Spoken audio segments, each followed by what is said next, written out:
Bienvenue sur le podcast Les Apprentis Lecteurs, le Trône de Fer, le podcast lecture-relecture du Trône de Fer ou The Song of Ice and Fire, sans spoiler.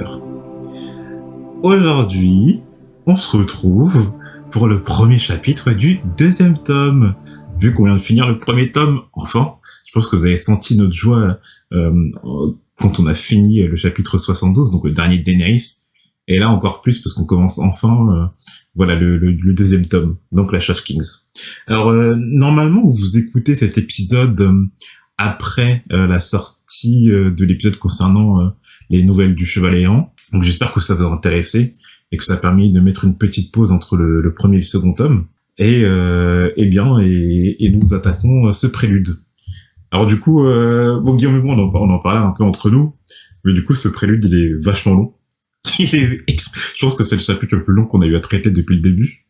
Pour vous donner une idée, normalement, j'écris les notes sur les chapitres dont on traite dans l'épisode. La plupart du temps, elles font à peu près 2 pages Word. Pour celui-là, il fait 6 pages. Donc, on voit qu'il y a une certaine quantité d'informations à traiter. Et moi, je me rappelle la première fois que j'ai lu Clash of Kings, le prélude. Franchement, il m'a saoulé. Je le dis clairement parce que... en fait, c'était quand on sort de la lecture d'un tome, on se dit ok, on va se manger dans le second tome, et on est croulé sous une masse d'informations telle quelle. Franchement, c'est pesant, je trouve. Surtout quand on sait pas qu'est-ce qu'on doit retenir, quelles informations on doit traiter, même si le chapitre est vachement intéressant en soi. Mais pour une première lecture, c'est vachement pesant. Et toi, t'en as pensé quoi, Guillaume? Non, moi j'ai un peu croulé. Au début, je suivais un peu, je suivais tranquillement et tout, et au bout d'un moment. Il y a eu tellement de name, il commençait à avoir une vague de name drop et tout, là, ça m'a, surtout qu'on m'a interdit d'aller voir les appendices, alors là, j'ai des... Alors, juste petit point concernant les appendices. Du coup, vous avez remarqué que depuis le début de ce podcast, on s'est aidé des appendices, en tout cas des appendices du premier tome, donc de Game of Thrones. Et pour le Trône de Fer, en fait, les appendices changent à chaque tome. Et en fait, à partir de maintenant, je dis à Guillaume qu'on s'aidera, de plus aller checker les appendices de par lui-même, parce qu'en fait, il y a certains éléments dans les appendices à partir de maintenant qui spoilent. C'est-à-dire que les appendices dans le premier tome spoilaient pas tellement, parce qu'en fait, ça présentait l'univers comme il était au tout début de la saga, c'est-à-dire à la mort de Jon Arryn, point. C'était un statu quo, et il n'y a pas de changement au cours de tome. Et sachant qu'en plus Guillaume a vu la série, donc c'était pas tellement important par rapport à ces appendices. Sauf que là, à partir du second tome et pour les tomes d'après, en fait, dans les appendices, il y a des éléments qui spoilent des éléments du récit. Donc en fait, on va céder des appendices dans les notes, et nous, on va checker nos notes pour repérer tel personnage, mais on va plus céder des appendices tels quels parce que ça spoil. Voilà. Après, je dis à Guillaume que ce chapitre est conséquent, comparé au chapitre du premier tome, parce que les chapitres du premier tome, en moyenne, ça faisait quoi, 20-25 pages. Celui-là, il doit faire 60 pages, quelque chose comme ça. Mais en vérité, en fait, plus on va avancer dans la saga, plus en fait les chapitres vont avoir ce format de on va dire entre 40 et 60 pages à peu près, tu vois. Donc il y aura une masse d'informations énormes à traiter au fur et à mesure. Mais je pense que j'en reparlerai plus tard dans le chapitre, mais en fait c'est exactement pour ce genre de chapitre que j'ai voulu faire ce podcast. Parce que je trouve que ce chapitre, déjà, j'en parlais, mais je trouve exceptionnel en vérité. Même si je vous ai dit que dans ma première lecture, il m'a saoulé. À la relecture, moi, je le trouve vraiment incroyable, ce chapitre. En termes d'exposition, c'est un truc de fou.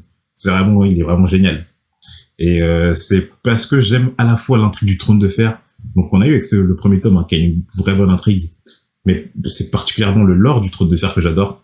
La façon dont Martin accentue le lore et en même temps la lie à son histoire et la lie à toutes les intrigues qu'on fait ce podcast pour essayer de le découvrir au maximum.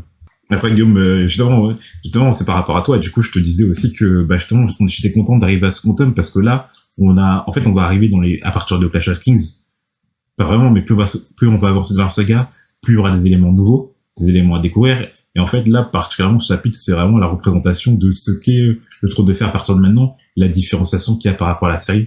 Donc que toi, tu pourras découvrir vachement de choses, et que toi-même, tu pourras élaborer tes propres théories, tes propres intrigues. Et donc c'est ça qui est le plus intéressant dans le format de ce podcast. Et donc après cette courte ou longue d'introduction, je sais pas trop, on va plonger dans le chapitre. Donc Guillaume, toi qui m'as dit que t'avais du mal à faire un résumé par rapport à des informations. Finalement, j'ai fait un truc vraiment, résumer juste l'action, quoi, parce que. Normal. Donc voilà, donc le prélude de ce second tome où on découvre Père Dragon, enfin, à travers les yeux de Maître Cressen, qui observe dans le ciel la fameuse comète rouge dont on avait parlé au dernier chapitre du premier tome. Et un corbeau blanc est arrivé de la de la cité de Villevieille et vient annoncer la fin de l'été. Winter is coming, du coup. Et Cressen apprend le retour de Ser Davos, initialement parti pour essayer de rallier les seigneurs de l'orage à la cause de Stannis, mais en vain. Cressen tentera alors de convaincre Stannis de se rallier avec une autre grande maison, que ce soit Stark, Arryn ou même son frère, afin de lutter contre les Lannister. Mais Stannis refuse toute concession. Et c'est Lady Sélise, sous l'influence de la prêtresse rouge Mélisandre, qui va le convaincre de s'en remettre au maître de la lumière et de tuer son frère Renly. Plus tard dans la soirée, Cressen, ayant peur de l'influence de Lady Mélisandre sur Stannis, tentera de partager un verre de vin empoisonné avec la prêtresse, mais cette dernière, semble insensible au poison, suite à quoi Cressen mourra tout seul, comme un con. Le comme un con qui clôt, le résumé. Ça rime, hein. Oui. Putain, il est vraiment comme un con en plus, hein. Ouais, c'est des débiles. Mais bon, on en parlera à la fin. Donc, en fait, ton résumé, j'avoue, en fait, t'as dit que t'allais faire un résumé assez succinct. Mais en fait, tu vois qu'il est vachement long. Et qu'en plus, donc tu sens que le chapitre, il est vraiment conséquent, quoi. Il est pas particulièrement long. Il est un peu plus long que les autres, mais franchement, je regarde mes autres résumés. Ça va. Ouais, ça va. Ça va. C'est parce que, en fait, ce qui est long dans le chapitre, c'est pas l'action, c'est les informations. Toutes les infos, ouais. Le lore, ouais. Et juste avant de commencer ce chapitre, en fait, je sais que, enfin, t'as vu la série, donc tu te rappelles à peu près que ce prélude, en fait, il se passe dans la série, dans le premier épisode de la saison 2. Mais là, on voit vraiment la différence entre, et je pense qu'on approfondira dans l'épisode, hein, mais on voit vraiment la différence entre le traitement des livres dans la saison 1 et dans la saison 2. Tu sens que là, les auteurs, je pense que Benioff et Weiss, donc les showrunners de la série, ils ont vu la masse d'informations qu'il y avait à traiter. Déjà que dans la première saison, il y avait, en fait, le lore, il était mis un peu à l'écart. Mais alors là, tu sens qu'ils ont juste ils sont juste allés à l'essentiel dans la série. Ils ont pas du tout traité tout ce qui est, tout ce qui est de la construction de l'univers de Martin. Donc, je sais pas si t'as remarqué, tu te rappelles de la scène dans la série ou pas? Ouais, je m'en rappelle, ouais. Et tu vois les différences à peu près. Donc, commençons à discuter autour de ce chapitre. Alors, l'action débute à l'aube sur l'île de Père Dragon, alors que la comète rouge traverse le ciel.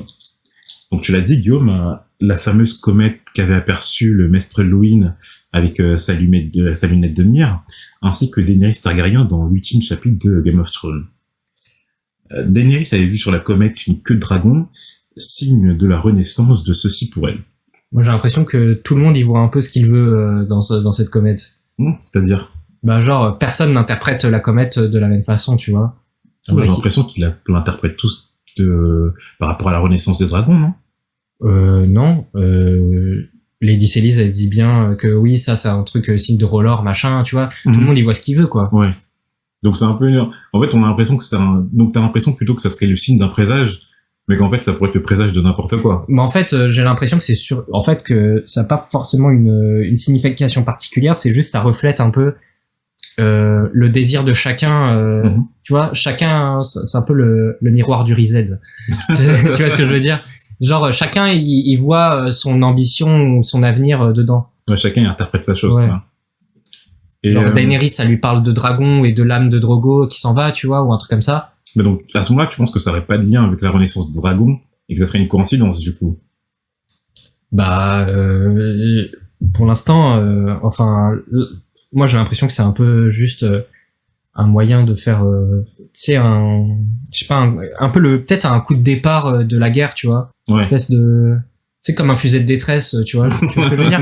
Ouais, non, un coup de départ, mais qu'en termes de signification, de symbolisme, ça va pas plus loin. C'est juste, ce qui est intéressant, c'est justement de voir ce que les personnages eux voient dedans. Ouais. Tu vois? Ouais, j'aime bien ton interprétation. Le chapitre se porte sur le point de vue du maître Crécène. En regardant dans les appendices avec l'aide du chapitre, on comprend que c'est le maître de Père Dragon sous les ordres de Stannis Baratheon. Il nous décrit en début de chapitre la forteresse de Père Dragon, que des gargouilles qui ont l'air assez effrayantes y sont construites. D'ailleurs, avec l'encyclopédie du Trône de Fer, The World of Ice and Fire, éditée en version française sous le nom Game of Thrones, le Trône de Fer, les origines de la saga, la première image qu'on y voit est justement la forteresse de Père Dragon, avec toutes les gargouilles et la représentation, et je dois dire assez impressionnante. Je sais pas si tu vois. Oui. Tu l'as vu. Tu me l'as déjà montré. Et déjà rien qu'au design, l'illustration déjà elle est vachement stylée. Franchement on dirait en fait c'est une fresque quoi. C'est la peinture des Pères Dragons qui est faite dans l'encyclopédie, elle est géniale je trouve. En fait on y sent tout ce que le maître Crécène nous décrit à l'intérieur. Je trouve que c'est impressionnant. Alors juste un petit mot par rapport à l'encyclopédie. Du coup il y a plusieurs bouquins qui sont sortis dans l'univers du Trône de Fer, autre que la saga principale. Mais l'encyclopédie, elle est sortie, je crois en 2014. Donc en fait, si vous êtes des nouveaux lecteurs et que vous n'avez pas lu l'entièreté de la saga, ne l'achetez pas avant d'avoir lu le 5e bouquin. Parce qu'en fait, il y a beaucoup, c'est ça. Déjà, rien que par rapport au prologue de l'encyclopédie qui est écrit par la main d'un maître, sous la forme d'un maître à quelqu'un, en fait, ça spoil certains éléments du récit qui apparaissent que dans le 5e tome. Et en fait, il y a beaucoup d'informations qui spoilent pratiquement le récit, quoi. D'accord. Mais donc on va s'en aider pour certains points parce qu'il y a certains détails qui sont pas tellement spoilants mais qui sont intéressants à rajouter pour rajouter du lore en fait. D'accord. La forteresse il paraît donc vachement austère, lugubre, sombre même et le maître bien qu'il y soit logé depuis 12 ans ne s'y était jamais senti chez lui. D'ailleurs je trouvais ça étrange au niveau des dates parce que le maître il a dit qu'il était là depuis 12 ans. Sauf qu'on sait que la rébellion de Robert, etc., ça s'est produit il y a une vingtaine d'années. Même 18 ans, 19 ans, parce qu'au début de la saga, on est en 298. La rébellion de Robert, c'était en 281. Donc ça veut dire que le maître... et on sait que Stannis a pris Père Dragon juste après, pendant la rébellion de Robert, quoi. Donc ça veut dire que le maître Crécène, il a rejoint Stannis 12 ans plus tard. Ah non, parce que Stannis, à ce moment-là, il est à Port-Réal. Mais à ce moment-là, le maître, pourquoi il était à Père Dragon tout seul, en fait. Mais pourquoi il a l'argent là-bas, genre 7 ans après la prise de Père Dragon, ça, mystère. Le maître raconte d'ailleurs plus tard dans le chapitre l'histoire de l'île de Père Dragon, qui était, dans les anciens temps, le dernier avant-poste de l'ouest de l'immense empire de Valyria. Ce sont les Valyriens qui édifièrent cette citadelle, et d'ailleurs, on n'en a plus reconstruit comme elle depuis la chute de l'empire valyrien. Cet art s'était perdu. Donc j'ai un peu l'impression que c'est un peu, peut-être, comme la forge des épées en acier valérien, comme on l'a vu dans le dernier chapitre de Daenerys, en fait, il faut du feu de dragon pour forger les épées en acier valérien. Donc j'ai un peu l'impression que pour façonner la pierre de cette façon, tu sais, il dit que, en gros, les tours sont en forme de dragon, avec des guerriers, etc., et que c'est un art perdu, que plus jamais personne n'a construit de forteresse comme celle-ci. Donc j'ai un peu l'impression que parein, pour façonner ces pierres, il fallait du feu de dragon, en fait.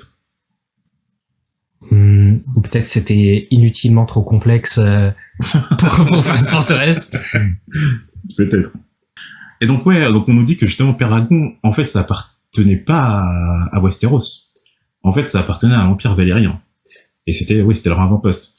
Mais du coup, est-ce que tu as une idée de pourquoi, si l'Empire de Valyrie était si immense, ils sont jamais allés conquérir Westeros? Pourquoi ils ont gardé que cet avant-poste? Ils sont jamais allés plus loin, tu vois. Les Valyriens? Ouais. Pas Aegon, tu veux dire avant Aegon? Ouais, avant Aegon. Est-ce qu'ils avaient autre chose à foutre? Qu'est-ce que tu veux que je te dise? Peut-être qu'ils avaient autre chose à foutre sur Essos. Déjà, Essos, ça a l'air grand. Ouais, mais on nous dit que l'Empire de Valyrie, c'était vraiment un empire immense qui avait conquis énormément de choses, qui vraiment, c'était un empire florissant, quoi, avant le fléau de la Valyria. Mais pourtant, de ce qu'on nous dit, en fait, il y avait juste un avant-poste. Et ils ont jamais allé plus loin pour conquérir Westeros, tu vois. Peut-être que c'était un endroit pour préparer, mais qu'ils se sont pas mis. Je sais pas. Donc je pense que soit en fait ils en avaient rien à foutre de Westeros et qu'ils les ont laissés tranquilles, soit ils l'ont préparé mais pour une raison ou une autre, du coup ils sont pas allés conquérir Westeros avant le fleuve de Valyria. Ouais, possible. Pour en revenir à la comète, le maître Crécène aussi l'avait vue, mais lui ne croyait pas au présage. bien qu'il n'ait jamais vu de comète aussi rouge couleur sang. Donc, alors, on en a discuté juste avant, hein, cette comète serait porteur d'un présage, mais lequel, alors ça, comme tu as dit, chacun y interprète, voilà quoi, dans son petit coin de paradis. Sauf et surtout que, d'après le maître, Mondragon, qui est le volcan qui surplombe la forteresse de Père-Dragon, exhalait des vapeurs et que de la citadelle était arrivé un corbeau blanc, signifiant la fin de l'été et le début de l'automne. Cet été avait duré 10 ans et aurait été le plus long de mémoire d'homme. Le maître ne croyait pas au présage, mais il y avait quand même des signes autour de lui. Surtout que, dans le commun, un dicton existait. À long été succède hiver plus long. Alors du coup, pareil, est-ce que tu penses que les fumées qui exhalent de Mondragon sont une coïncidence ou que ça a un lien avec la renaissance des dragons? Coïncidence, c'est un lien, mais c'est sûr que c'est un lien, mais c'est un peu, je sais pas, c'est un peu mystique, tu vois. Ah, tu penses que c'est mystique, qu'il n'y a pas de lien concret? Sinon que à cause de la renaissance dragon, il y aurait quelque chose dans Mondragon qui se serait réveillé ou qui, tu vois? Je sais pas. Moi, ça fait un peu mystique. Et par rapport à l'été, donc il y a 10 ans. Moi, en fait, on sait pas trop comment ça marche les saisons à Westeros depuis le début, mais on sait que c'est pas régulier, quoi. Il y a pas, ça a l'air d'être cyclique. Bon, ça l'est même pas du tout. Enfin, ça a l'air d'être cyclique, mais genre la longueur du cycle, elle est totalement variable, quoi. Donc, ouais, je crois qu'on avait parlé dans les tout premiers épisodes où on s'est dit, mais comment ça marche, ok, la révolution de la Terre par rapport au Soleil, je veux dire là, on sait pas trop, tu vois. Je suis sûr que tu tapes sur Internet, ils vont te sortir un modèle physique, un modèle... Ouais, un certain modèle spécifique à Westeros, quoi, spécifique à la Terre du... Avec une ellipse un peu bizarre. Ou... Et du coup, ouais, donc ça, là, l'automne arrivait. En fait, ça on savait parce que dans le tout premier chapitre, on disait que justement Bran était un enfant d'été, et Bran dans le tout premier chapitre, il a 9 ans, et on nous disait qu'il avait jamais connu l'hiver. Donc on savait que l'été avait duré, je crois qu'on avait dit dans le premier épisode de Bran que l'été, du coup, avait duré au minimum depuis 9 ans, quoi. Mais juste la phrase, ok, a long été succès d'hiver plus long. Bon, on sait que, comme tu l'as dit, winter is coming, et que l'hiver, elle a pas l'air très clément, hein. Avec Skipstram au nord, et surtout, au-delà du mur, avec les visions de Bran, c'est qu'il avait vu, genre, loin au nord, cette vision qui lui avait fait arracher un cri et qui lui avait fait couler des larmes.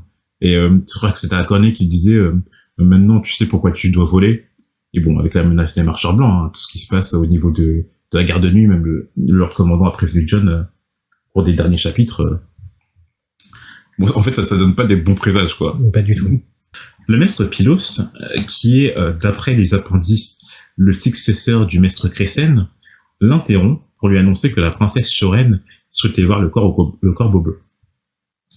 On apprend dans le chapitre que ces corbeaux sont plus grands et plus intelligents que leurs congénères et qu'on les élève spécialement pour porter des messages essentiels. D'ailleurs, on le verra plus tard dans le chapitre par là à Shoren, et ça m'a un peu fait penser au corbeau... de Géant Mormon. Exactement, ouais. Grain. ouais, il répète tout le temps. Mais je crois qu'il dit d'autres mots que grain. Hein. Oui, il répète ce qu'il entend. Ouais. Mort, grain. C'est ça. Mais donc lui aussi, en fait, le corbeau de Géant Mormon, il a quand même l'air de posséder une certaine intelligence, tu vois. Il a pas l'air juste de répéter des mots. Quand tu sais, tous les corbeaux comme ça qui appartiennent à des personnages importants, tu sens que... par exemple, je crois que t'as pas lu, mais dans Eragon, il y a pareil un corbeau qui s'appelle Blackden, et en fait, pendant tout le truc, tu te dis, bon, c'est un corbeau qui répète, et puis à la fin, il parle à Eragon et avec une prophétie mystique, et tu sens qu'en fait, c'est le genre de corbeau, quoi. Après, j'en sais rien, tu vois, peut-être qu'il va pas avoir d'importance, mais tu sens que c'est comme les corbeaux blonds de la citadelle, c'est des corbeaux qui ont une certaine intelligence. Même si je crois que le corbeau de Jorah Mormont, c'est un corbeau noir. Et la princesse Shoren était d'ailleurs accompagnée par son fou. Bariol, exactement. Alors, on comprend dans le chapitre que le maître Crécène est à ses yeux, 80 ans, je crois, et qu'il accuse l'âge. Donc, la citadelle de Villevieille, où sont formés les maîtres, ont envoyé à Stannis et Père-Dragon le maître Pylos qui lui succédera. D'après Crécène, le maître Pylos a l'air assez à cheval sur les convenances, vu qu'il appelle Shoren princesse depuis que Stannis Baratheon s'est autoproclamé roi. Donc tu sens que Pylos est un succès en vérité. En mode, dans la fin du chapitre, il a pas été trop gêné de remplacer Crescent au banquet, hein. Oh mince. Ouais, genre, ah, pardon, j'ai oublié de vous réveiller, mais, tu vois. Et vu qu'il, tu vois, il a l'air d'être assez à cheval sur la confiance, en mode, il essaie de bien se faire voir par la famille, que ce soit par Shoren ou par Stannis, quoi. Et donc, justement, on découvre premièrement Shoren, la fille et unique enfant de Stannis Baratheon, âgée de 8 ans. Et donc, on a entendu parler de Shoren une fois. Est-ce que tu te rappelles quand, Guillaume? Pas du tout. Sûrement à un moment dans le premier tome, mais je sais pas quand. Oui, forcément. Oui, forcément, oui. Mais alors, c'est dans le premier tome, dans Game of Thrones, c'est tu sais, en fait, et Renly, il parle justement de Shoren comme étant un laideron de fille. Tu sais, il disait, oui, Stannis a voulu un jour interdire les bordels, mais bon, et que voilà, il effectue son devoir conjugal comme une contrainte, mais en même temps, ça m'étonne pas avec son laideron de fille, tu vois. Et c'est on avait choqué que Renly traite quand même sa nièce de laideron un peu. ouais, ça. Et bon, c'est confirmé dans ce chapitre, hein. Même si voilà, c'est quand même moche de le dire, mais c'est confirmé. Donc Shoren avait hérité du physique peu avantageux de ses parents, mais aussi des restes d'une léprose qui avait failli la tuer au berceau. On nous dit que au niveau de sa face et de son cou, sa chair s'était pétrifiée et qu'il reste des écailles et des cloques noires. Yes. Donc peut-être que c'est à ça qu'aurait ressemblé Rhaego, l'enfant de Daenerys, s'il aurait grandi, tu sais, avec des écailles, des ailes de dragon, etc. Et je trouve que dans la série, ils l'ont vachement... Ok, on voit quelques écailles, mais elle est quand même, tu vois. Ça va, ça franchement, ouais. Ça passe. Elle est mimi quand même. Alors que là, elle a assez monstrueux, en fait, quand tu lis le texte. Là, t'as pas envie de la regarder, genre t'es en mode... Oh. Alors que vraiment, dans la série, tu t'attaches à elle, elle est mignonne comme tout. Ah bon, c'est t'attacher à elle, tu vois. Ouais. Mais physiquement, genre, elle répulse pas, quoi. Ouais. Elle raconte d'ailleurs au maître qu'elle a fait un mauvais rêve avec plein de dragons. Donc justement, est-ce que tu penses justement, Guillaume, que Shoren qui rêve de dragon, est-ce que c'est une coïncidence pareille, ou est-ce que tu penses qu'elle a... Mystique, coïncidence, je sais pas. Franchement, j'ai pas, gros. Quand ça devient je t'ai dit! Quand ça devient onirique, me casse pas les couilles. Je sais pas. Oui, coïncidence, oui, lecture, oui, écriture, tu vois, genre, ça me touche pas, ce procédé, il me touche pas. Non, mais je comprends bien. Mais par rapport à l'intrigue. Est-ce que tu penses que juste elle a rêvé de dragon de coïncidence, ou il y a peut-être quelque chose derrière? Mais après, c'est vachement, tu vois. Coïncidence, frère, vas-y. Coïncidence, alors. Coïncidence. Quant au fou de Shoren, du nom de Bariol, le maître Crescent se charge dans ce chapitre de nous conter son histoire. Donc, Game, est-ce que tu te sens prêt de raconter l'histoire de Bariol ou pas? Ouais, si tu veux. Alors,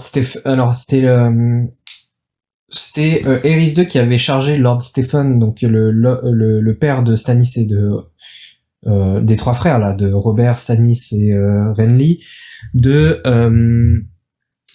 trouver un parti pour Rhaegar. Ouais. Et alors, juste par rapport à ça, on dit que justement en fait faut de partir pour Rhaegar parce que en fait il avait pas encore de sœur et à marier. Exactement. Parce que c'est que ouais. Et je suppose que oui, il fallait quelqu'un d'une descendance valérienne. Je pense que c'est peut-être ça qu'il cherchait. Bah même Targaryen en réalité. Ouais. Parce que bon, Daenerys, on sait qu'elle est morte après. Elle est née après la mort de Rhaegar. Donc voilà. Et d'ailleurs, je crois, mais alors là, tu peux me corriger. Mais je crois que Viserys avait un moment accusé d'être né trop tard.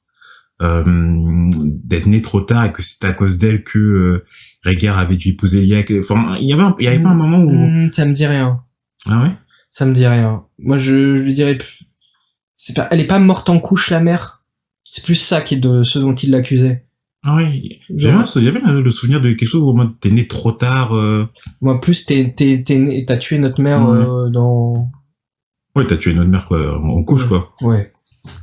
Mais du coup, oui, en fait, c'est deux traditions valériennes que les Targaryens épousaient leurs frères et sœurs. Mais d'ailleurs, on l'a avec le premier, hein, Oui, il y a Aegon qui marie ses deux sœurs. Exactement. Visenya et Rhaenys. Et d'ailleurs, il a eu des enfants de deux d'entre elles. Genre, il a eu des enfants avec les deux, quoi. Est-ce que tu te rappelles, par exemple, qui sont, tu sais, au niveau de la ligne de succession? J'ai plus le droit de voir les appendices. Non, mais tu peux voir les appendices le premier non, tome. Je sais pas, en vrai, j'ai oublié. Alors, en fait, le successeur de Aegon, c'était Aenys Ier. Donc Ennis, c'était leur enfant qu'il a eu avec sa sœur Rhaenys. Et le deuxième, donc Maegor le Cruel, en fait, c'était l'enfant qu'il a eu avec Visenya. Visenya, ouais. Et donc, en allant c'était à Volantis, il a trouvé Bariol, qui était un bouffon ultra talentueux, art du cirque, prestidigitation, blague, tout ça. Et à son retour, en fait, le bateau de Stéphane s'est échoué sur le large de Père Dragon. Et au niveau de la baie des naufrageurs. Ouais. Et Bariol a survécu, a été submergé pendant 2 jours et a survécu. Ouais. Alors en fait on dit que, alors juste au niveau, au niveau, en fait ce bateau de Lord Stephen il s'est écrasé au niveau de la baie des naufrageurs qu'on peut voir au niveau de la carte du sud. C'est juste à l'est d'Acalmie en fait. Et d'ailleurs on va reparler de la baie des naufrageurs un peu plus tard dans le chapitre. Et donc cet accident avait tué en fait Lord Stephen, sa femme, donc la mère des trois, de Robert, Stannis et Renly, ainsi que tout leur équipage. Et on pensait mort tout le monde, mais il y a un des hommes d'Acalmie qui retrouva justement Bariol après avoir été submergé 2 jours.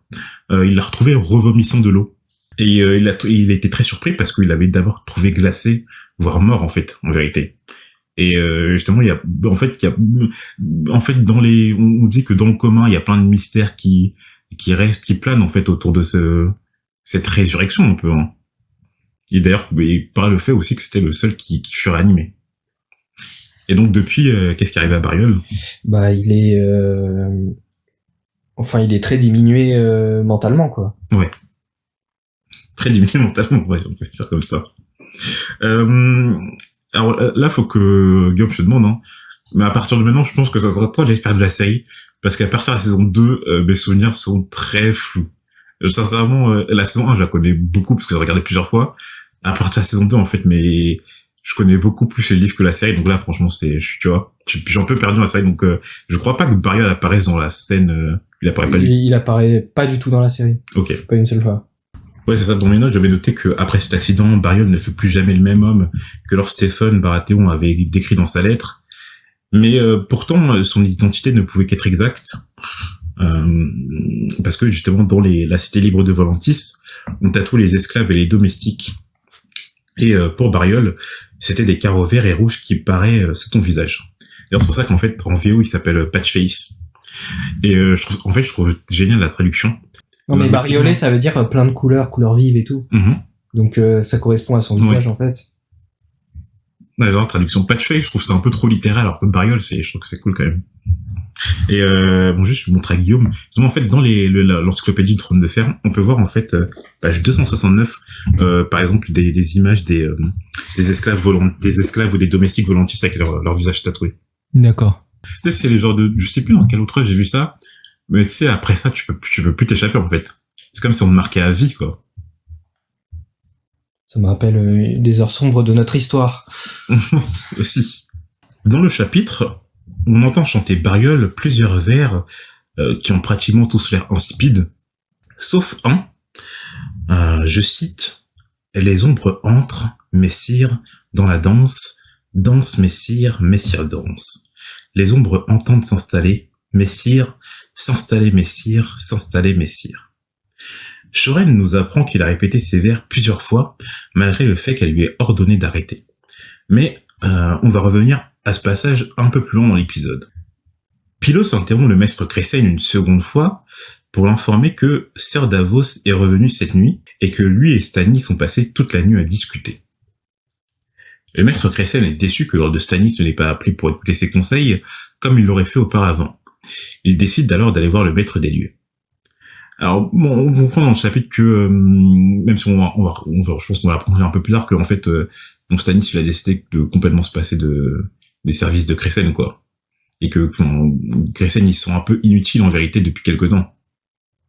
Et, donc, justement, sur le chemin, le maître Cressaigne croise le fameux Ser Davos. Alors, en regardant les appendices, on découvre Ser Davos Mervaux comme étant appelé le chevalier Oignon, ou parfois courtement, qui est un ancien contrebandier, capitaine du bateau La Botte à Noir. Dans le chapitre, on apprend que Sir Davos a la main gauche estrophiée du fait de Lord Stannis, qui lui aurait coupé tous les doigts sauf le pouce. Et donc on en apprend la raison au cours du chapitre. Guillaume. Alors, c'est là où on apprend encore plus la dureté de Stannis, parce que, en gros, Ser Davos est plus ou moins un héros de guerre, parce que il a vraiment participé à la survie de Stannis et de son armée pendant le siège d'Accalmie en ravitaillant et en passant entre les bateaux de la Treille en pleine nuit pour amener du poisson salé et des oignons. Donc pour le remercier, Stannis lui a donné des terres, un titre de chevalier, mais ne pouvant outrepasser son passé de contrebandier et de criminel, il l'a puni en lui coupant 4 phalanges. Alors, franchement, frère, non mais tu vois le personnage, tu vois tout ça qui est ça. Tu vois tout de suite que c'est un baiser, le gars. Mais et pareil là, juste avant qu'on continue, là tu vas m'éclairer. Est-ce qu'on apprend l'histoire aussi précise de Davos dans la série? C'est vrai. On apprend? Ouais, mais c'est vraiment entre deux dialogues, tu vois. Ouais. Ouais.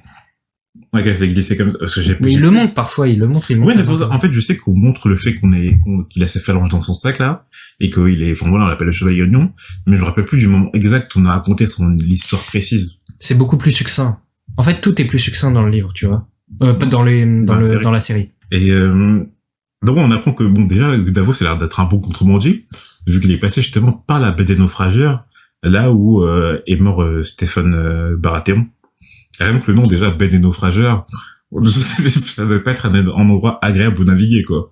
Et donc ouais bon, je sais pas si j'aimerais bien qu'on m'appelle le chevalier oignon juste par rapport à cette histoire. Franchement, c'est même courtement, c'est genre... Mais c'est marrant parce que le chevalier oignon, je crois que c'est le protagoniste de Final Fantasy 3. Ah ouais? Ça s'appelle comme ça, ouais. Oh, bah, check. Franchement, vérifie. Mais, je serais curieux de savoir ça. Ouais, il s'appelle comme ça. Et il y a même un personnage de Dark Souls qui s'appelle Chevalier Oignon aussi. Donc tu l'as dit, hein, Guillaume, en récompense, Davos reçut de Stannis des terres dans le Cap de Lyre. Donc le Cap de Lyre, c'est un peu plus au sud d'Accalmie. Mais en fait, les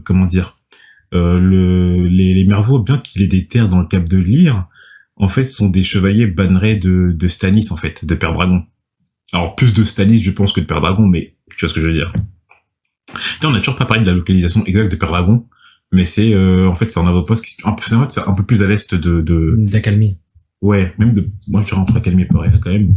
Et faut c'est au niveau du détroit quoi. Ouais, plus niveau Port-Réal, je crois que t'as raison. Sir Davos était parti, semble-t-il, en mission sur ordre de Stannis, convertir les seigneurs vassaux des terres de l'orage à leur cause, car actuellement, à Père Dragon, il ne possédait que 3000 hommes. Donc c'est cool parce que maintenant en fait quand on est le premier tome, on connaît, on peut se douter des effectifs numériques des armées. Parce qu'on sait que par exemple Robb dans le nord, je crois qu'au niveau de Mokelin, il était à environ 20 000 hommes, quelque chose comme ça. Je crois que c'était aux environs de 20 000 hommes.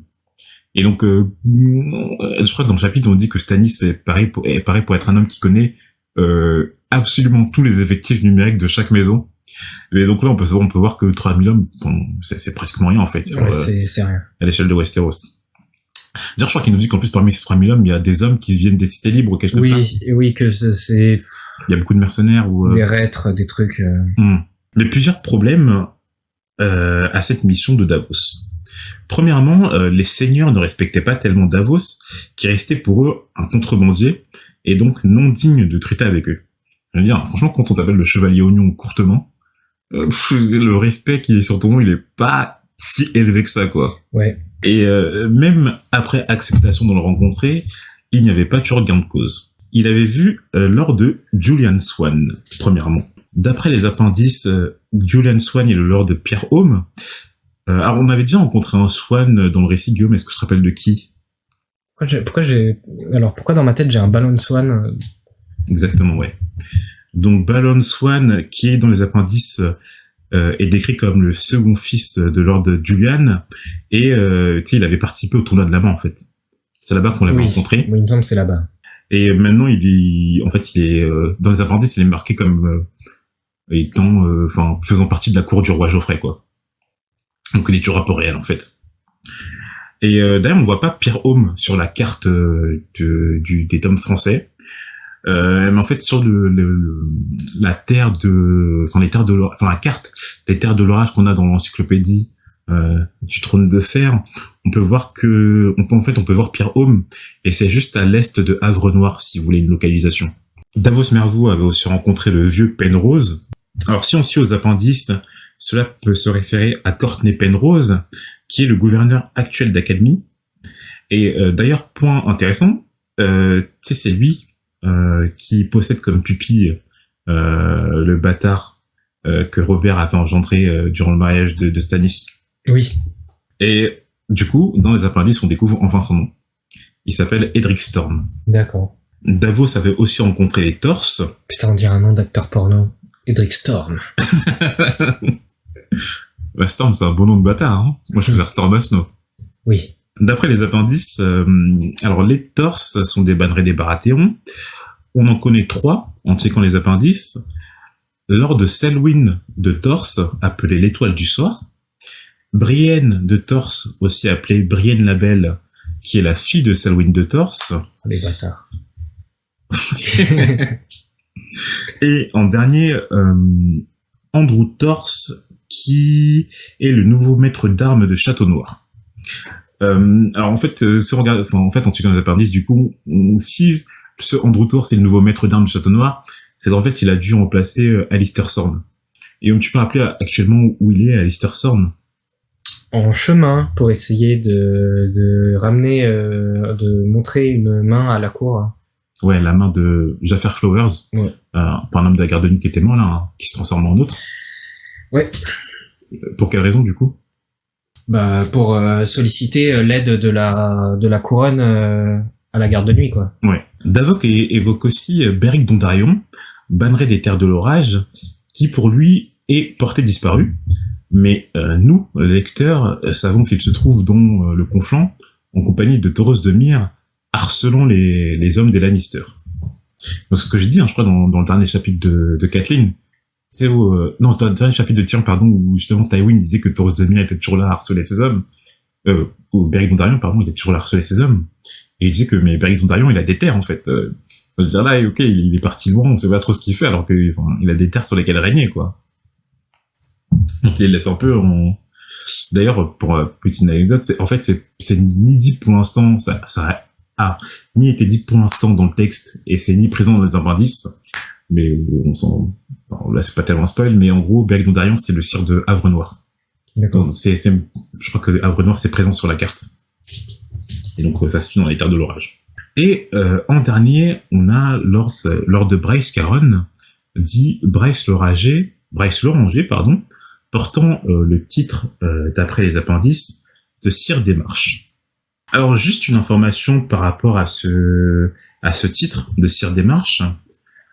Alors, en fait, on n'a pas tellement défini ce que c'était depuis le début, mais les Marches de Dorne, ça désigne la partie nord des montagnes rouges, donc les montagnes qui séparent Dorne du reste de Westeros. Et en réalité, le titre de Sire des Marches, il est juste honorifique, parce que en fait, il y a plusieurs seigneurs qui règnent sur différents territoires des Marches. Tu vois, il y a pas juste... en fait, le Sire des Marches, c'est vraiment juste honorifique, quoi. Mais il y a plusieurs seigneurs, comme par exemple, justement, les Dondarrion, qui règnent sur Havre-Noir, et les Havre-Noir se situent dans les Marches. Et les Carons, eux particulièrement, ils règnent eux sur Serena, que vous pouvez retrouver sur la carte. Il y a la forteresse de Serena sur la carte. Et donc en fait, ils portent le titre de Sire des Marches car les Carons prétendent être la plus ancienne maison marchienne. Donc les premiers qui sont apparus sur les marches. Ça, c'est présent justement dans l'encyclopédie du Trône de Fer. D'accord.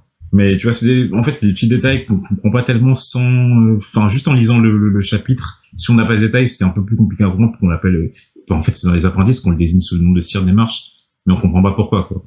Bryce Caron a de toute façon donné un refus à Davos, vu qu'il fait partie de la garde Arc-en-Ciel. Donc, la garde Arc-en-Ciel, c'est le nom de la garde royale de Renly, et eux ne portent pas de blond, comme la garde royale actuelle, donc de Geoffrey, mais ils portent chacun sa couleur, chacun leur couleur, et Loras Tyrell est le commandant de sa garde arc-en-ciel. Du coup, garde arc-en-ciel, on connaît le logo. Ouais, on connaît. Voilà, donc je pense que les LGBT nous comprendront. Et en plus, le maître Cressen nous apprend dans le chapitre que depuis son plus jeune âge, Renly avait adoré les couleurs riches, les couleurs vives, les tissus riches. Et tu sais, il y a un autre indice, Guillaume, tu sais, on pense, voilà, que Renly est d'un autre bord. Est-ce que tu te rappelles lequel? Alors, je me souviens dans la série, mais alors dans les livres, je sais plus comment c'est sous-entendu. Alors c'est lors d'une réunion du conseil restreint, en fait c'est Littlefinger qui glisse que Renly dépense plus dans sa parure que la moitié des femmes de la cour. Oui, ouais. Ouais, à l'époque, ça devait être vraiment... aujourd'hui, moins, mais... Ouais, voilà. Mais là... non, mais en fait, c'est toutes ces concordances, tu vois. Oui. Mais bon, la garde arc-en-ciel, c'est vraiment... Oui, bon, là, c'est un peu abusé, quand même. C'est un peu genre... On dit toc, toc, toc, Renly... Allô. Maître Cressen arriva finalement dans les appartements de Stannis, où au centre se dressait une table façonnée sur le modèle de la carte de Westeros à la demande d'Aegon le Conquérant. Et une seule chaise est présente dans la pièce, là où devait se trouver Père Dragon. Juste sur la chaise, à l'entrée de Maître Cressen, se trouvait Stannis Baratheon, que le lecteur rencontre enfin. La première impression qu'a Cressen en entrant dans la pièce est cette rigidité dont tout le monde parlait, de physique comme de physionomie. Stannis était un homme dur. Et enfin on rencontre Stannis. Je pense que c'est les personnages que, depuis le premier temps, on avait le plus hâte de rencontrer, parce que, en fait, on nous a tellement parlé de lui de plusieurs points de vue, quoi. Que ce soit de Tywin, de Ned, de Catelyn, etc. Et ça, on me disait, mais pourquoi Stannis est parlé? Pourquoi Stannis est parti?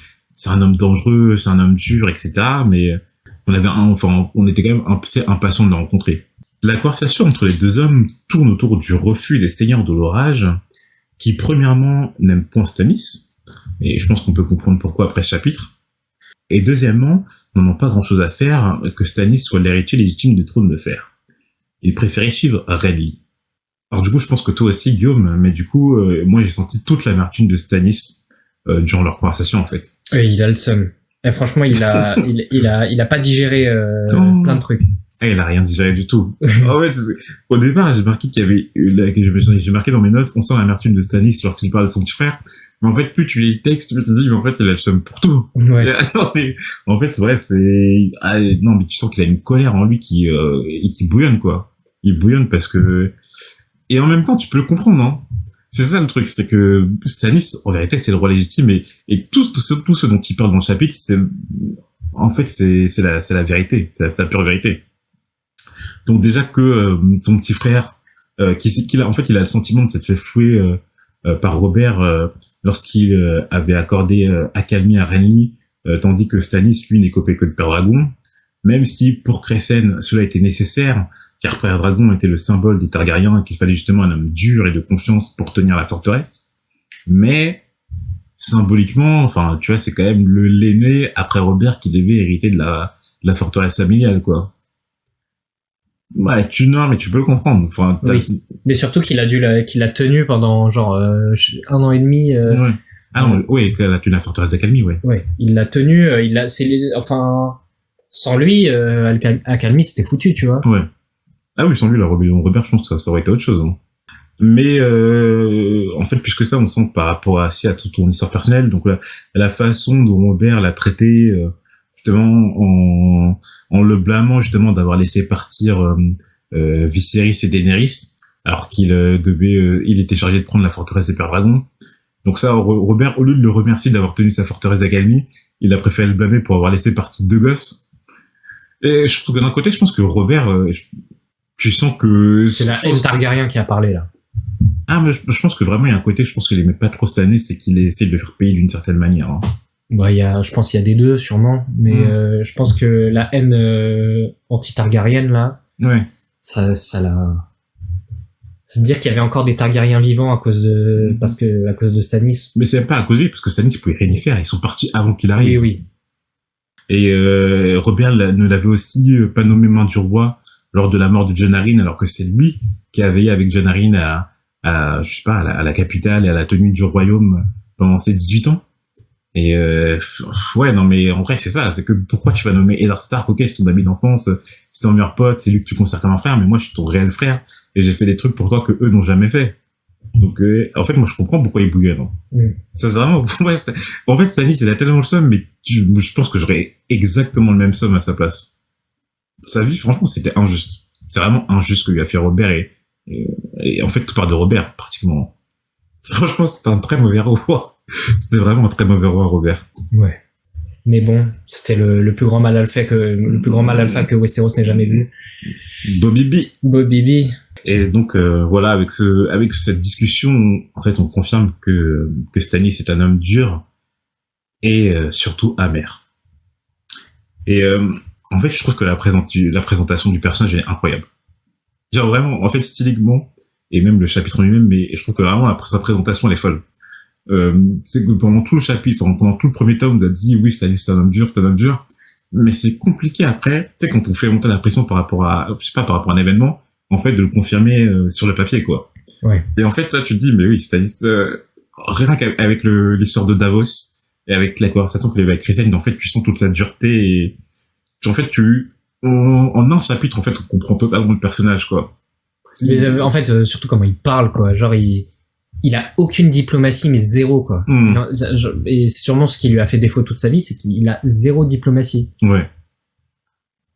Ah non, franchement, en fait, son l'exposition. En fait, il laisse parler toute sa colère et sa frustration.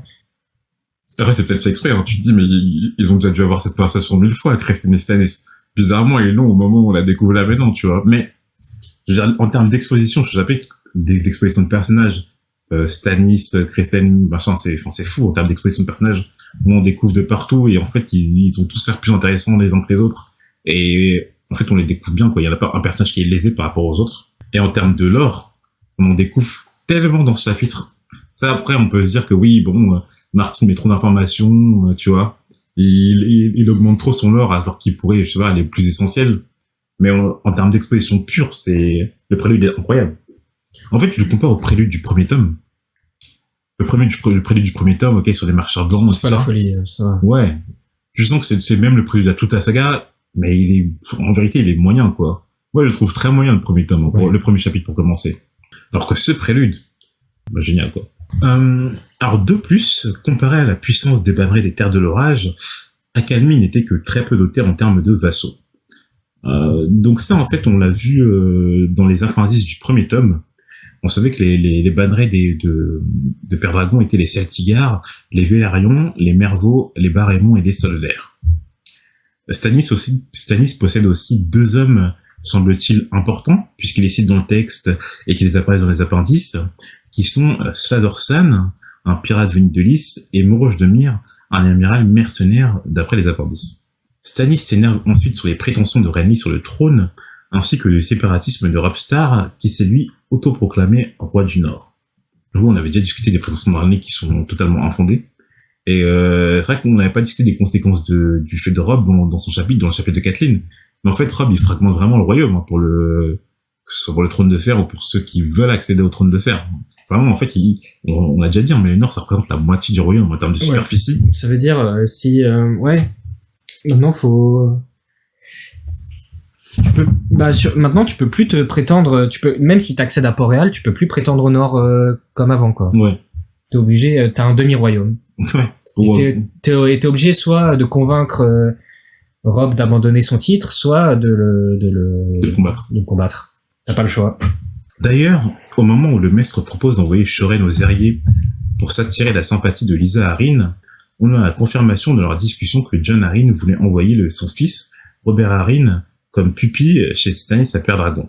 Et c'est à ce moment-là que la femme de Stannis interrompt leur conversation, Lady Célis de la maison Florent. Elle est décrite par le maître comme ayant d'immenses oreilles et le spectre d'une moustache. Donc physique peu attrayant, hein, qu'elle a transmis à sa fille Shoren.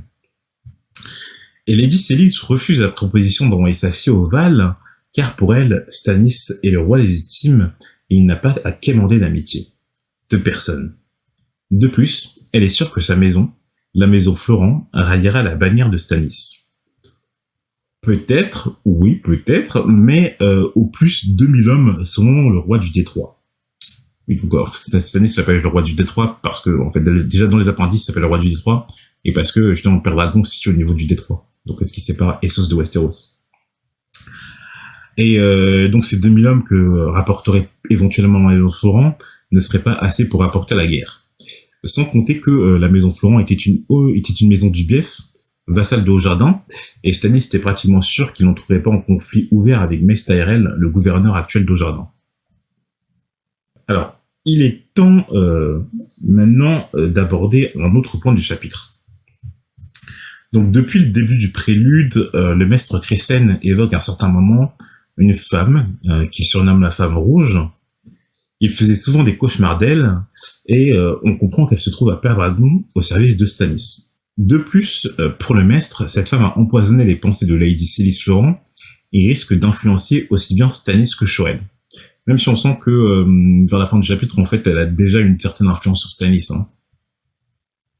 Genre, tu sens que comme on va le voir à la fin du chapitre, Stannis, d'après le maître, Stannis a changé, et on sent que c'est par le fait de la femme, de Mélisandre. Ouais. Cette femme prie le maître de la lumière. Elle adore la religion du feu. C'est une prêtresse du Durlor.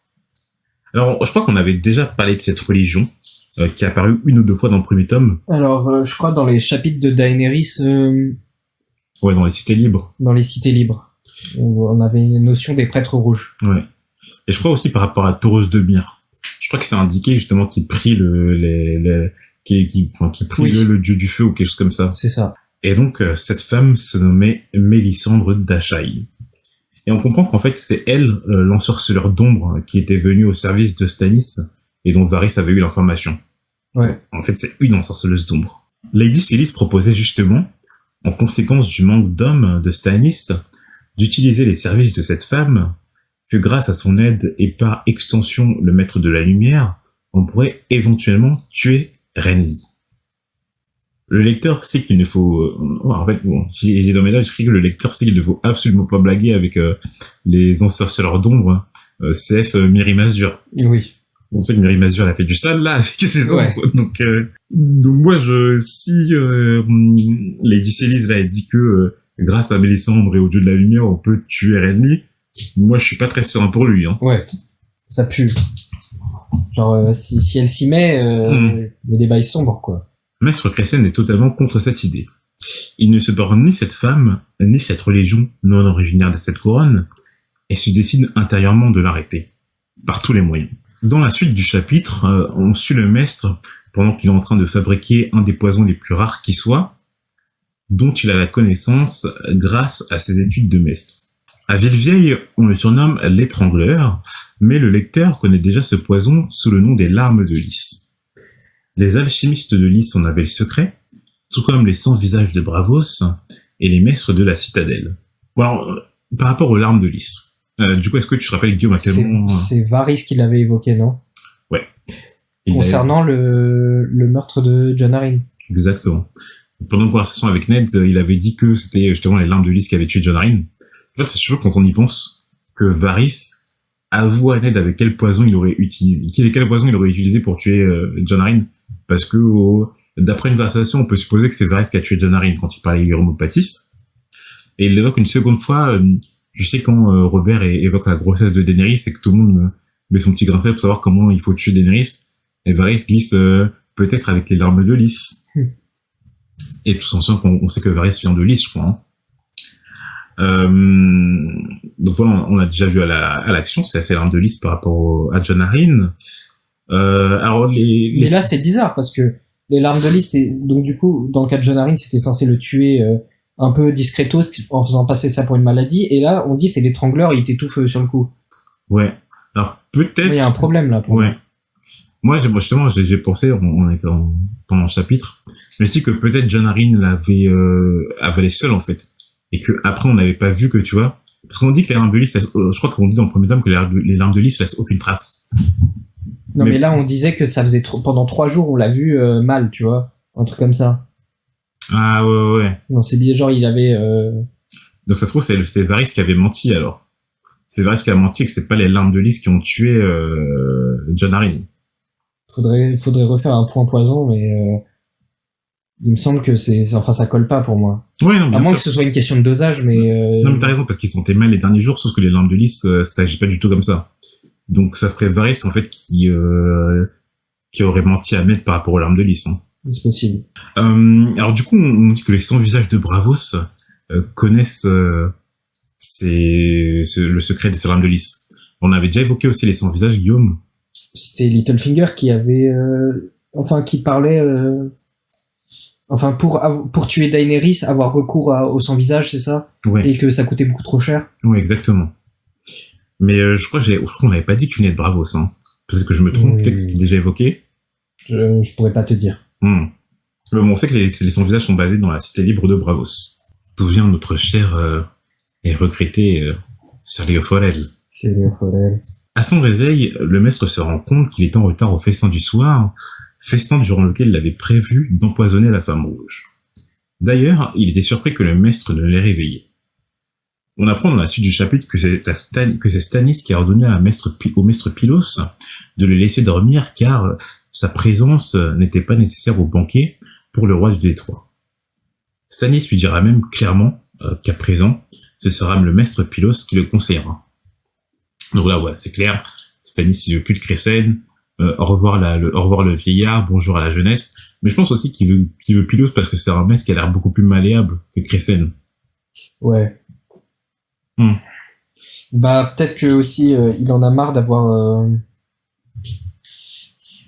peut-être, parce que c'est un suceur, ça a l'air d'être un suceur Pylos, à mon avis, il fait oui, vous avez raison, monsieur, tu vois. Alors que Crécène, il est tout le temps là à contredire, Mais je pense qu'il y a aussi peut-être une certaine peur de Stannis qui sait qu'il est en train de changer et il a plus envie de voir, tu vois, ouais. le reflet, en fait, de son changement par rapport à Crécène qu'il le connaît depuis tout petit.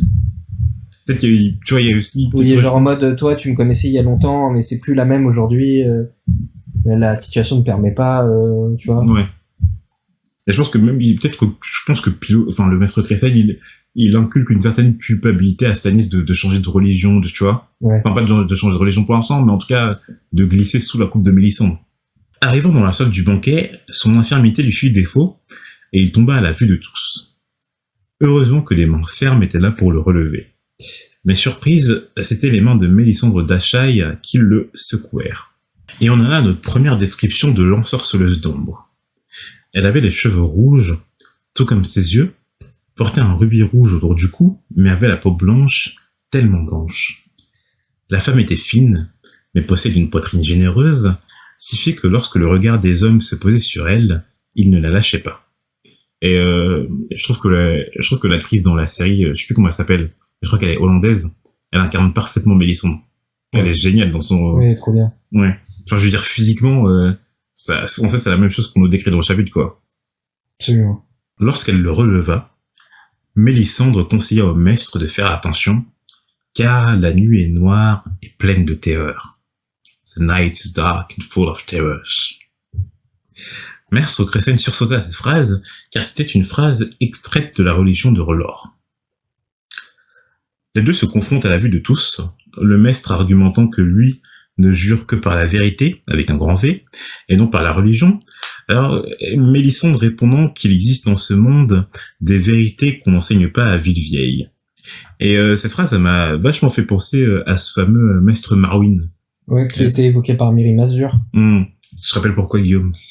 Je crois qu'elle l'a rencontré là-bas à Achaï ou un truc comme ça. Ouais. Et qu'elle y a appris, soi-disant, des trucs qu'elle a pas appliqués, visiblement. Donc c'est vrai, c'est les vérités qu'on n'apprend pas à Villevieille, ça voudrait dire que, déjà, je pense pas que, par exemple, le truc visiblement, Maître Crécène n'est pas trop au courant de ce qui concerne les ensorceleuses d'ombre, etc. Dans le sens qu'il y a des trucs qui s'apprennent que dans les endroits sombres, en fait, genre à Achaï ou des trucs comme ça, quoi. Au banquet sont présents Lord de Certigard, Lord de Velaryon, Lord Barremont, Sir Axel Foran, ainsi que Lord de Solver et le capitaine Pyras de Lys, Sladerslan. Sir Davos Merveau est aussi là, à ce banquet. Alors, on a déjà parlé d'eux comme étant les vassaux de Stannis, mais quelques détails peuvent être ajoutés. Alors, en regardant les appendices, on a Lord Ardrian Celtigar, qui est le sire de Pense Hill, et Lord Celtigar est décrit comme étant un vieillard. Lord de Montfort Velaryon, le sire de Lamarck, a aussi quand même titre dans les appendices le Sire des Maris, qui est un titre honorifique et héréditaire, comme le Sire des Marches des Carons. En fait, on appelle les Vélarions les Sires des Maris parce que historiquement, il y a eu énormément de Vélarions qui ont porté le titre de maître des navires. Un peu comme, enfin, c'est le titre que portait Stannis dans le Conseil restreint au début de la saga. Ça, je sais plus si je l'ai appris dans l'Encyclopédie du Trône de Fer ou si je l'ai appris dans Fire and Blood, mais en tout cas, c'est présent dans les deux, je crois. Lors de Duram Barremont, le sire de Pointe-Vive est décrit comme étant un gamin de 14 ans. Lors de Gunsel Solver, le sire de Sweetport Sound est décrit comme un homme très pieux de la religion des Sept et en opposition ouverte avec la religion du Maître de la Lumière. Alors, juste dans les appendices, un mec qui marquait le sire de Sweetport Sound. Donc, je crois qu'on pourrait le traduire par le son le son du Douport, quelque chose comme ça. Mais ça m'a étonné que ça n'ait pas été traduit, en fait. Parce que Sweetport Sound, je pense qu'il aurait pu avoir une traduction sur ce terme, quoi. Le nom d'un festival. Lors du banquet, le maître Cressen essaye toujours de convaincre Stannis de s'allier aux Stark et aux Arryn, mais c'est cause perdue, car s'opposent à lui Célis Floron, Mélisandre et Stannis lui-même. Il lui ordonne même un peu plus tard de porter le haume de Bariol, car pour lui, ses idées d'alliance sont celles d'un fou. Cressen comprend alors qu'il a définitivement perdu la cause de Stannis, car celui-ci a toujours été juste et n'avait jamais succombé à la dérision. Le Stannis de maintenant avait profondément changé. Ouais, là, il a fait le bâtard, c'est pas... Respecte tes aînés, wesh. Lui, il a 80 balais, Ouais, respecte-le, wesh. Quand même. Mais c'est vrai que de la part de Stannis, déjà de l'image qu'on avait eue par rapport à lui et de l'image de ce début de chapitre, on n'aurait jamais imaginé qu'il puisse faire quelque chose comme ça, quoi. Surtout que genre, je pense que c'est pas drôle, genre, en mode, c'est non. pas... Non, c'est vraiment pour se moquer de lui. Humiliation, tu vois. C'est vraiment pour l'humilier, ouais. Genre dur, juste, mais, enfin, dur, plus ou moins juste. Pas qui se prête à l'humiliation, quoi. Ouais, c'est ça, en fait, il est juste parce que, en fait, tu sens que Stannis, il veut suivre la loi, quoi. Il veut suivre les règles, et t'as l'impression que sa justification pour prendre le trône de fer, c'est, à la mort de Robert, en plus, on sait qu'il sait que les enfants de Cersei, enfin, Joffrey, Tommen et Myrcella, sont des enfants incestueux. Puisque, tu sais, il a mené l'enquête avec Jon Arryn. Donc il sait qu'en fait il est l'héritier légitime du trône de fer. Et donc pour lui c'est que justice en fait, c'est que de loi que lui revienne le trône de fer à présent. Ouais. Le maître Cressen profite de l'occasion pour glisser le poison dans un verre de vin et propose à Mélisandre de partager une coupe en l'honneur de son dieu, le maître de la lumière. Et le gars est tellement pas cramé. Ça t'en parlais au début, Guillaume. Hey Ouah, je me suis dit, mais c'était même gênant à voir, en fait. C'était même très gênant à lire en disant, mais en mode, il va porter une coupe en l'honneur de R'hllor, alors qu'il ne fait que l'insulter depuis le début du chapitre, genre. Et en mode, oui, Mélisandre, ne voudriez-vous pas goûter ce vin avec moi? Ah, c'était gênant. Avant de boire la coupe, Mélisandre conseillait au maître de jeter le vin pendant qu'il était encore temps. En plus, enfin, même Mélisandre l'a prévenu, quoi. Mais le maître s'y refusa. Les deux goûtèrent le vin chacun à leur tour, et pendant que le maître s'étranglait, Mélisandre lui chota à l'oreille que R'hllor était de son côté, et que le feu purifiait tout. Alors pareil, là, c'est assez mystique. Comment elle a fait ça. Là, tu sais pas comment... Déjà, genre par quelle méthode elle est insensible, tu vois? Le poison. Genre en mode, est-ce qu'elle a bu un antidote avant, ou est-ce que... Genre, est-ce que c'est vraiment un délire magique? Alors, justement, en fait, par rapport à ça, avant qu'il y ait un chapitre, du coup, on sait pas très bien, enfin, on comprend pas très bien si les pouvoirs que posséderait Mélisandre ou Mirri Mazur, ils proviennent vraiment du Durlor, ou c'est des pouvoirs juste parce que c'est des pouvoirs, quoi. Ouais. Mais parce que Mirri Mazur, visiblement, on sait qu'elle prie un autre dieu, là, le dieu des amulets. Je sais plus exactement quel dieu prier, mais il y a un dieu qui leur était spécifique à leur peuple, et qui n'est pas R'hllor, en tout cas. Mais pourtant, les deux sont qualifiés d'ensorceleuse d'ombre d'Ashai. Donc, est-ce que il y a vraiment... Après, on sait que tu vois, qu'il y a vraiment des pouvoirs mystiques, genre, typiquement, les anciens dieux ont des pouvoirs, on suppose, avec les enfants de la forêt, etc. Les nouveaux dieux, là, les 7, pour l'instant, ils sont pas tellement apparus, tu vois. Je veux dire, que ce soit physiquement, même, tu vois, psychiquement dans le récit, Mais alors là, avec Mélisandre, il a l'air d'être assez puissant. Hein. Et c'est ainsi que se finit ce chapitre. Et je sais pas si t'as remarqué, mais Guillaume, mais c'est marrant parce que les deux préludes qu'on a eus... Ils finissent mal pour les deux. Ouais. C'était quoi, Waymar Royce et... Non. Oui, c'était Will. C'était Will qui était celui qui... En fait, Waymar Royce... Ouais, ça. Waymar Royce, il a été tué par les autres. Et ensuite, il est revenu sous la forme d'un autre pour tuer Will, qui était le personnage point de vue. Ok. Et donc là, on a, pareil, le deuxième personnage point de vue du prélude qui meurt à son tour. En vrai, c'était pratique, hein, parce que il fallait bien quelqu'un du point de vue de Stannis. Et donc, ils ont pris ce gars-là. Mais en même temps, c'est le gars qui connaît Stannis depuis son enfance, donc qui a pu nous raconter toute l'histoire. C'est soit même de son père en plus. C'était bien choisi. De la famille, ouais. Et donc, juste avant de finir cet épisode, on va revenir sur la chanson de Bariol. Les vers que Bariol a récités. Les bonnes petites prophéties que j'adore. Oui, donc c'est dit, les ombres entrent, messire, dans la danse, danse, messire, danse. Les ombres entendent s'installer, messire, s'installer, messire, s'installer, messire. Et on sent que ces vers, ils diffèrent des autres qu'il a chanté pendant tout le reste du chapitre, parce que en fait, quand il les récite ceux-là, t'as l'impression qu'il y a une ambiance sombre qui s'installe un peu. Et que je crois que c'est même Shoren au moment où il les récite, tu sais, il commence à crier, il dit mais arrête, tu me fais peur.